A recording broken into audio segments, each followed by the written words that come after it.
If you grew up in Western Washington, there's a good chance Evening Magazine was part of your nightly routine. And this year, the show is celebrating 40 years, and it's officially reclaiming the Evening Magazine name.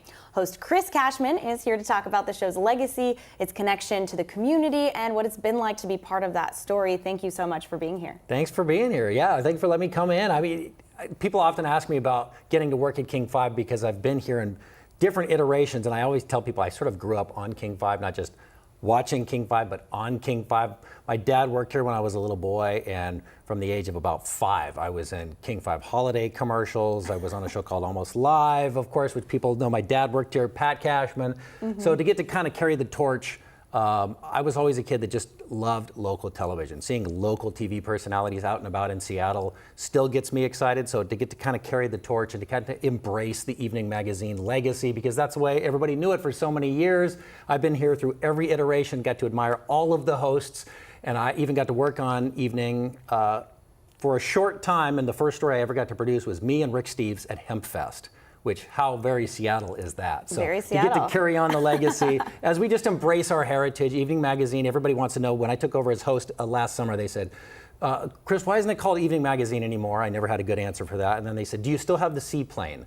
Yes, her name is Maggie. She still soars, and she's still very much a part of it. So we're very excited to just kind of get to reclaim the branding that so many people still call it Evening Magazine. So why correct them, right? Yeah, exactly. I mean, 40 years is just an incredible milestone. So why do you think that Evening Magazine has connected this long with so many viewers? Well, I would say not unlike the show Almost Live that my dad was a part of for so long. People want to rush up and say, hey, Evening Magazine, hey, when we moved here, you guys told us about the cool neighborhoods. You told us what restaurants.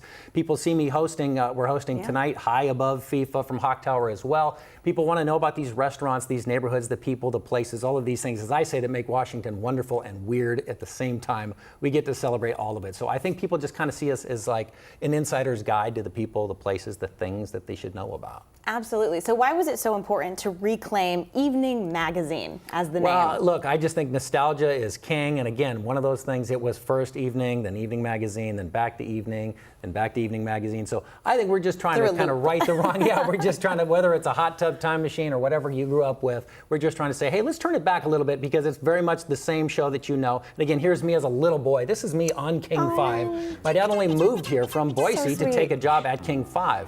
And a part of Almost Live. This is me in a skit called Sluggy. And people know that skit. I actually got nominated for an Emmy for this skit, believe it or not. This was 7th grade. Wow. And I lost that award to a guy you know by the name of Bill Nye the Science Guy.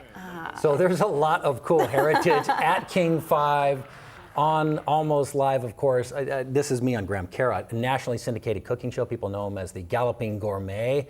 I got to be the little kid eating waffles on that. So again, you've seen me at 6, at 10, I'm at 13. Then even when I went off to college at Washington State University, they'd call me and say, hey, can you come play college kid on Almost Live? I'd cruise home over the weekends and do that. And then and eventually ended up here on King 5 in the news, worked down the hall doing that, and even right here in the 4 o'clock for a while. We hosted a show live every afternoon right here. So I feel like I have been waiting in line to host Evening for my entire life. And now you're doing it. And I'm so thrilled to get to do it and to carry the torch. I mean, the longest running local entertainment show in the country is pretty cool. It is. And again, special. Thank you so much for being with us. Congratulations on 40 years and carrying the torch. We appreciate you being here. Thanks so much. We'll see you tonight at 7:30. Absolutely. 7:30 it is.